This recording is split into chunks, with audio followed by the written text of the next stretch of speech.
Welcome back to another episode of Light Beer, Dark Money. I'm Sean Noble. And I'm Chris Clements. And as we speak, the Supreme Court has just wrapped oral arguments in the case of the Colorado case about whether Donald Trump's going to get thrown off the ballot because he's an insurrectionist.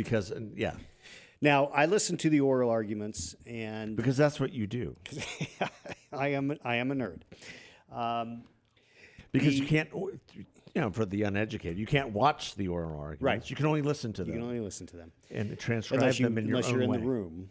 Yes. And I did not go to D.C. to sit in the Supreme Court gallery. Oh.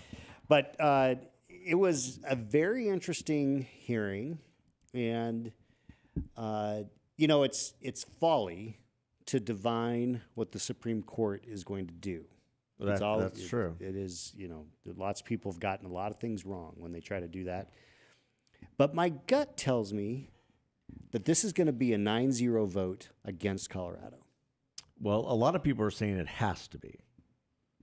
That for the good of the country, it has to be a 9-0 vote. What's your take on that? I can see why people would say that, because if it's a divided 6-3, 5-4, something like that, people say, "Oh, well, we don't have we really don't have a consensus on whether right. this was actually an insurrection. Therefore, we can continue to take him off the ballot, right? Until we see a 9-0.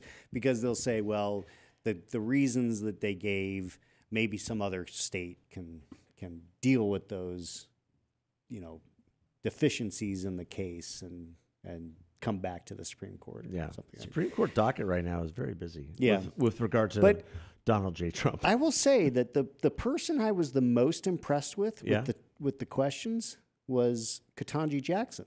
Really, Justice Jackson. She's the newest newest justice on the Supreme Court, appointed by Joe Biden, and she asked what boiled down to the basic question, because she dug right into the congressional record, and the debate on this issue, which goes back more than 100 years. Yeah. And there was actually a debate. Someone asked, why, when you enumerate the offices, why isn't the president and the vice president listed? And one guy said, well, it's just assumed because they're officers. Mm-hmm. And so she was leaning in on congressional intent. Mm-hmm. Shocking. Wow. Well, isn't that interesting? And I was very impressed by that. I thought that would... She wasn't relying on her emotions right. about the situation. So her feelings about the Constitution. And she was pretty, she hammered the lawyer who was trying to answer that pretty well. And so... Who was the most impressive? See, this is great. You listen to it so we don't have to. Yeah. Well, I think her questions were the most that her line of questioning was the most definitive as to why the Colorado case is not going to stand. Yeah, because and she's probably the most. Well, Sotomayor. They're Kagan, Sotomayor. I mean, they're all pretty liberal. Those three for sure, but they were all. All the questions were pretty solid. I didn't think any of them were bad. I do respect people who stand up before the Supreme Court, and take the arrows from. Well, they don't have much time to say anything. They get up for a brief statement, and then the justices start just hurling questions. Boom, boom, boom, boom. Well, they let them read the statement now, is my understanding. But back in the day, there were sometimes. I mean, they would begin, and that would be it. They would get like 2 words out, and then a Scalia would just start. Yeah, well, and that's good. They jumped in, and I think it's good because they don't want to waste time. Yeah. So I don't know. We've read your brief. Yeah, we know who you are. I don't know. Let's get into it. And there's a lot of amicus briefs filed in this case, for sure. A lot of people weighing in. So plenty of fodder for people to chew on, but. It will be. I don't know what the time frame is on when they'll make this decision, but if I had to guess, I would say my instinct says it's going to be 9-0 against Colorado. Just based on the questions that were asked, and now, like the I sentiment said, within the court. It's always folly to try to divine, based on the questions, where they're going to come down. Because sometimes they ask tough questions because they have they want to, I mean, it's not smart to make predictions based on oral arguments. But I'm going to do it anyway because that's what I do. Well, we tried making predictions on the last election like everybody else, and that didn't work out too well. No, so why not? Just I'm out there. I'm out there doing it. So that's the big breaking news. What else is breaking? Oh, well, I mean, Nikki Haley came in second to none of the above. To everyone else. Everyone else. No one one else. else. Well, no one else. Yeah. Yeah. No, in Nevada. In Nevada. The Nevada. Well, and it's the caucuses are today, right? Yeah. Here it is Thursday. And so there's the primary. There was a primary. They're which she required played by law. in, There's a primary. And there's the caucuses, the party caucuses. And Trump today. Trump decided not to be on the ballot for the primary because the way the party's doing it, the delegates are going to be awarded based on the caucus, and you couldn't participate in both. And Nikki Haley knew that she wasn't going to win any of the caucuses, so she decided to be on the ballot for the primary. And in Nevada, they have an option, which might catch on to other places, where you can actually vote none of the above. Yeah. And none of the above won in a landslide. About 60-something% to Nikki Haley's 36%. Yeah, I saw that. Which that should be a clear indication that maybe what she's doing isn't working. Yeah. I mean, we've got South Carolina coming up next week. 2 weeks. 2 weeks. 2 weeks. 2 weeks. And and the polling, is my understanding, is not going well there. Trump is torpedoing Ronna McDaniel in the Republican Party, which she should have been torpedoed 2 cycles ago. Well, quite frankly, I mean, they have no money, the party. This is the 2023 was their worst fundraising year in like 30 years. Yeah.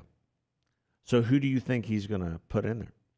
Once he secures the nomination. I'm hearing that the chairman of the North Carolina party? Whoever is, there's a guy named Wheatley, I think, from North Carolina. Maybe he'll put Jeff DeWitt in there. Yeah. I'm sorry. That just came to my head. Woo! Yeah. Maybe Carrie Lake. Speaking of Carrie Lake and Jeff DeWitt, there's a lot of stir about whether this was a good, this stuff is to her benefit. And oh no, I thought that your take last week was a great take. By the way, thank you. No, I did. Because it was something in what analyzing. Was my take? No, I mean your take that people in Trump land have got to not be happy about this. Yeah. The alternatively, you're thinking, oh, this must have been preordained by Trump because she's a Trumpian and she's been basically living at Mar-a-Lago for the last 6-8 months. No, the opposite seems to be true, and that is, Jeff was a loyal soldier in the MAGA movement, good or bad. He was predated her by years. Worked with Trump on many different levels. Worked in the administration, and for her to record their conversation knowingly, I still believe she knew he was coming. She knew what he was going to talk about. Yeah. Her answers to his questions and his inquiry were all canned and prepared. Well, and very careful. I mean, it's clear that she records. My assumption is she records basically everything, and so which means Trump has been recorded. Yeah, as a result, she's always saying things for the benefit of whatever audience will be whenever when she decides to to drop the recording. Right. Anyway, it just creates, a bigger mess here going forward. Well, and I think what there've been a couple stories. Washington Post had a story. Wall Street Journal had a story. I was actually quoted in the Wall Street Journal one because I did have a number of people reach out to me after the state party convention state party meeting when they after Jeff DeWitt resigned, and the whole mess that created, and they're like, I'm done. I'm not voting for Lake. Yeah. And these are not moderate Republicans. These are because when you put yourself out there like that and you do something that slimy and that calculated, it tarnishes you with people who actually have some good sensibilities about this sort of thing. No, and if you're a really principled, dedicated conservative who wants to obey the law, wants to do things the right way, you look at that and say, why? It rubs people wrong. Why did you do that? Yeah. Now we're in chaos. It wasn't like he was doing a bad job. If he was like doing if the whole party, well, I mean, it kind of was a shit show for a while, but I mean, he was. But he inherited the worst possible situation. Yeah, so much of what he was trying to fix, he absolutely inherited, and he was trying to bring a lot of desperate areas together, and meeting with a lot of people, and. Okay, so he went and talked to her about what would it take to you not to run. Some people want to know. Okay, that discussion happens all over the country, every single day. Yeah, we've. I'm sorry your feelings were hurt, Carrie. I'm sorry that you're feeling like, oh, I'm so popular. I'm not for sale. I'm popular. Yeah. So and everybody loves me, and not anymore. Yeah, I think you're going to be in deep trouble. She still might get the nomination. And yet our own Kirsten Sinema, who I thought like last week might be rising, now with the immigration bill. Well, and I'm glad you brought that up, because I think it warrants a discussion about the reaction to this bill that I find disturbing. And I will say this. We either have a crisis on the border that needs immediate attention, or we don't. Yeah. And I believe that we do. Yes. And I know that people will say Biden could today solve this with executive orders. Yeah, you're right. He could, but he's not. He's not going to do that because he's too fearful of his base. But he will, he said, sign legislation that doesn't do everything we want, but it will do something. And even if you believe, which I don't think is true, this idea that, we're going to automatically let 5,000 people a day in before we stop letting anyone in, I think that's a misrepresentation of the language of the bill. But even if that were the case, that's better than the 10,000 a day that is happening now. I mean, there are 50,000 people a month coming across the border. You know what the biggest victory of this bill was? What? Joe Biden actually acknowledging there's a crisis at the border, that the border is broken. I mean, that him actually saying that, or barely saying it, or trying to say it, or I listened to his conference the other day, and unfortunately, our president is standing, but nobody's home. Yeah, well, clearly. But he also has said that he's going to remind the voters every day that the Republicans were the ones. And Trump was the one who. And he can do that, but I think the bigger question of that bill, unfortunately, was that it wasn't a standalone bill. I think if it was a standalone bill that could be amended, that could be debated, you would have gotten farther. It can be. You can amend the bill. It's in the Senate. Yeah, but it wasn't. You've got to get starting point. You've got to get to a point where you cannot combine the border with Ukraine, with Israel. You can't. But the right Chris, is not going to let it happen. But the right is the one who asked for that. No. They said, yes, they did. No. They said, we're not going to vote for Ukraine without border security. They asked for it. And now guess what's going to happen? I disagree. No, that's what they did. No, that's what they because did. HR 2, which is what was passed. But they said they want HR 2. Well, period. Yes, they want HR 2. And they don't want. But they know that they're not going to get HR 2 in the Senate. No. And so they were all cheering Langford on originally, saying, okay, we're going to get some border stuff before we agree to do Ukraine and Israel. And then the deal comes out, they all freak out. And guess what? Now there's going to be funding for Ukraine and Israel without any border solution. Yeah, I don't think that's going to happen. I don't think it will. No. Yeah, it will. I think Israel's going to come up independently. I think Ukraine in the House won't get anywhere. Well, Israel is not going to get anywhere. See, we're disagreeing. This is great. Ukraine in the House is going nowhere. No, you know why it is going to happen? Because the interview that Tucker did with Putin is going to come out, and people are going to see Putin for who he is, just a monster, and they're going to have a hell of a time saying, "Well, no, I don't want to give Ukraine money." I think Republicans who are anti-Ukraine money are walking a precipice that's going to swallow them. No, I don't think so. I disagree. I think the amount of waste and non-transparency in this money. No, and the fact we can't get simple answers about where's it gone, who's got the money, how's it being spent. We can't get any transparency on it. And if that happens, if all those things come together, I agree with you. I agree that the money side is an issue. But what I think is going to happen is that they're going to pass legislation that provides for munitions and equipment that's not money, it's actual equipment. Yeah. And well, so the stuff you can't, like Mitch McConnell has said, well, the money actually stays in America, and then it goes to Ukraine. Well, most of it does because it's American contractors building this stuff. Yeah. Right? I mean, the military-industrial complex. It's the whole thing. But anyway, it's a mess. It's a complete mess. Republicans demanded something being done on the border before they do Ukraine and Israel. They don't now. They don't like what the deal is. But the deal is, that's the starting point in the Senate because you have to get through the Senate. And, I think that allowing another 3.5 million illegals into the country between now and when President Trump takes office, I agree with you. Not. There's going to be something they should have done. They look, but there will still be something. We can't let the perfect be the enemy of the good, because guess what? We know with the Democrat Senate, you're never going to get all the things you want, but to just outright reject this because it's not 100% what you want is folly. I mean, I don't know why I keep saying the word folly today. But the bill would have never gone anywhere in the House.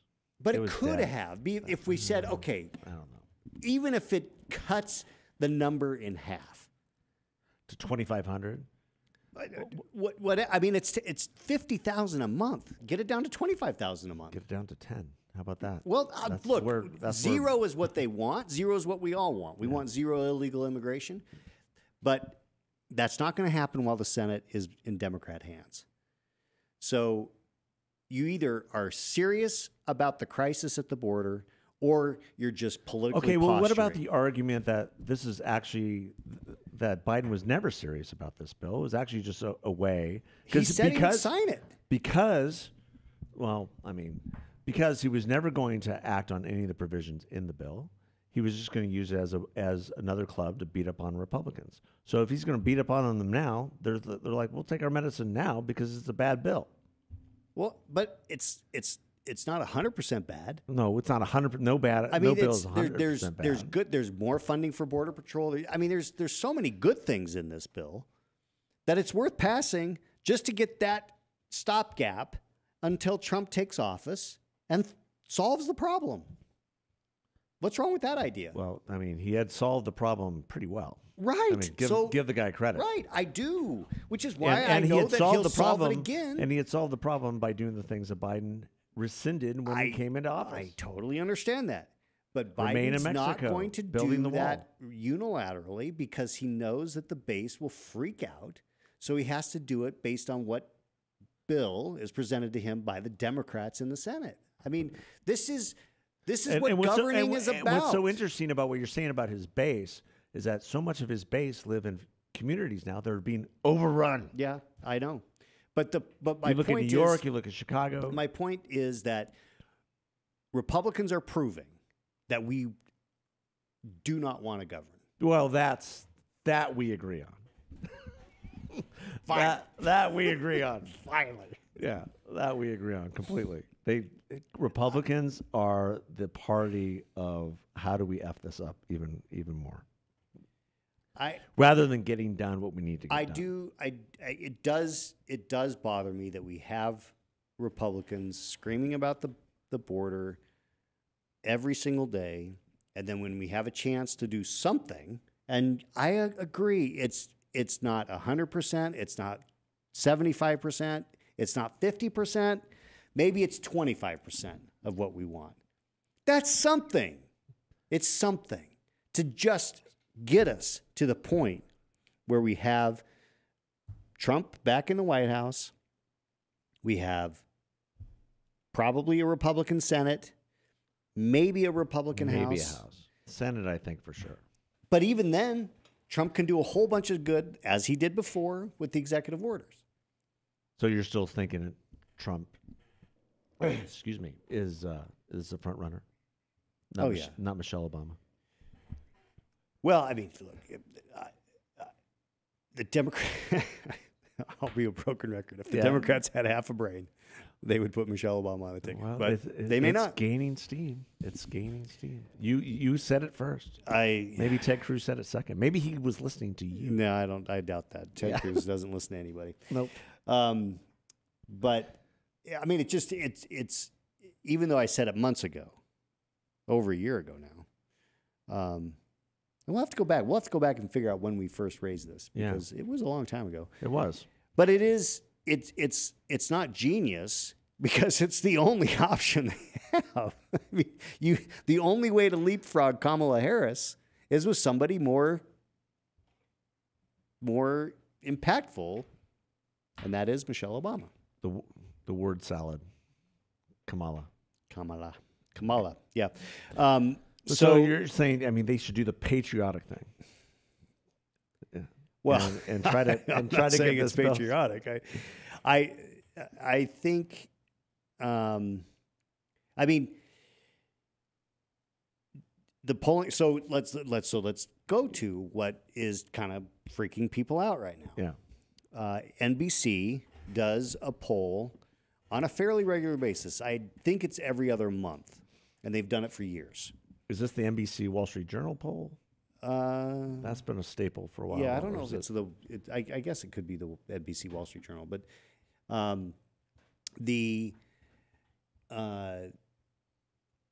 so this is a poll that they test, and they've got years and years and years of data that they right track, wrong track, all that kind of thing. So Biden's favorability is the worst it's ever been on this poll, 37%. Now it's lower in other polls, but this one, if you just take this is the baseline. Is it likely voters or registered voters? I think they do both. They do both. It's more comprehensive. Yeah, but his numbers are worse in this poll than any. Is actually his numbers are worse than George W. Bush at the end of his term, which was the financial crisis, which was pretty bad. Yeah, it was awful. And it is the first time. It is the first time in the last 16 polls. So we're going back. So it's 3 years. Yeah, or 2.5 years. It's the first time Trump is beating Biden on the head-to-head. And he's beating him by 5. Which means now he's beating him by more. Yeah. It definitely when means it comes that. to Trump, you have to add some digits. Because, like, if you go back to 2020, Biden always led Trump by pretty good margins. Yeah. Ended up winning slightly. Yeah. So this has Democrats really, really concerned. Yeah.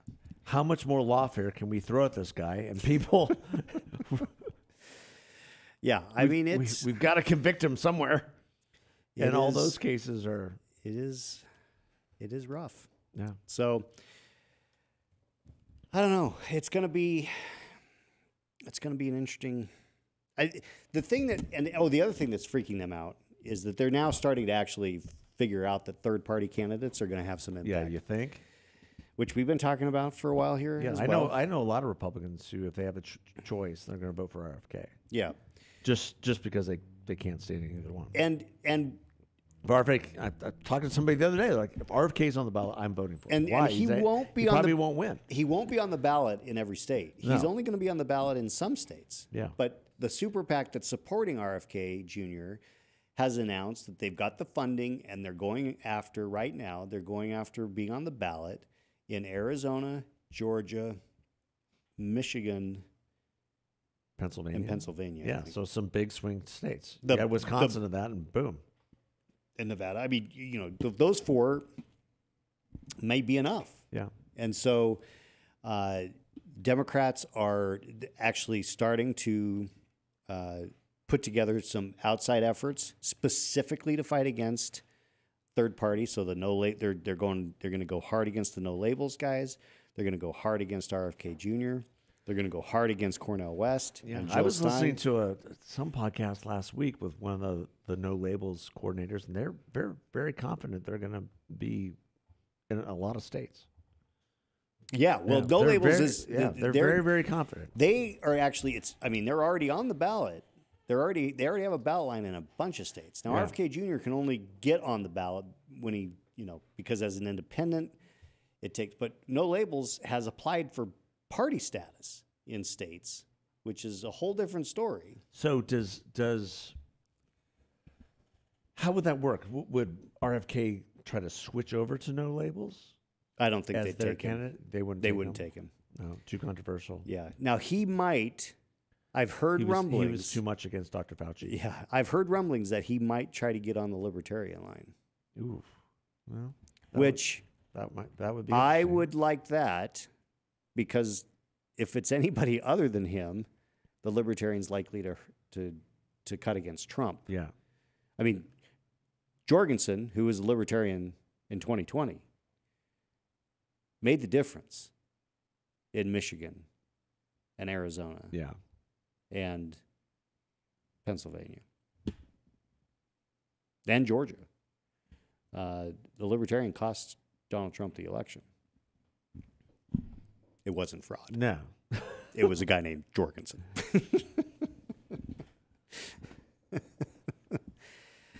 Yeah, that's a very Put that in your controversial pipe and smoke it. Kerry Lake. Yeah. Jeez. These election deniers. Yeah. Ah. Well, it's good. We're in the end game now, so to speak. It's months away, Chris. It's No, not the end but game. It's the beginning of the It's end. beginning in the end game in terms End of the beginning? I don't in know. terms of the primaries and how these court cases are going to play out. I mean, we've got a tight window on that. Well, it's not. So you have the Supreme Court's going to make their decision, but then you've got all these criminal cases that Yeah. Trump's facing, and now the D.C. case has been delayed. That was supposed to be on the docket in March or 6th. April, Yeah. and now it's just completely fallen off the calendar. So we don't know, because the judge has got a busy schedule for the summer, I guess. So that's dragged, and the district court said that Trump does not have immunity, so that's likely to go to the Supreme Court as well. That's going to be a big case because they ruled that he does not have blanket immunity. But what type of immunity does our president have? Because if he doesn't have if we can't decide on what type of immunity our president, vice president, and all his people have, then it's just going to be lawfare as far as the eye can see.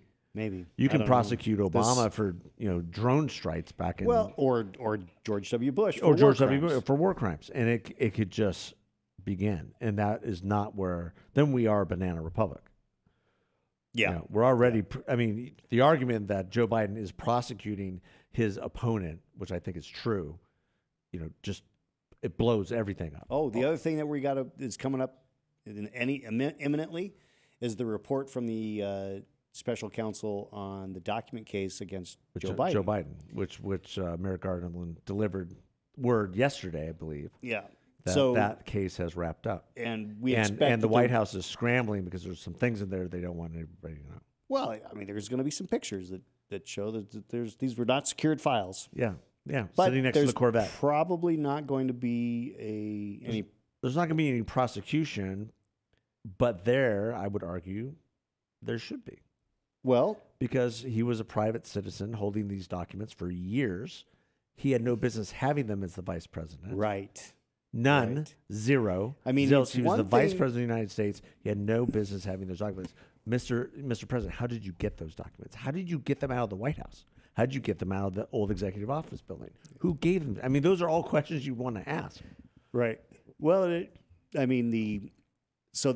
would, if by not doing anything against Biden is going to undercut Jack Smith's prosecution of Donald Trump. Yep. Absolutely. So, Yep.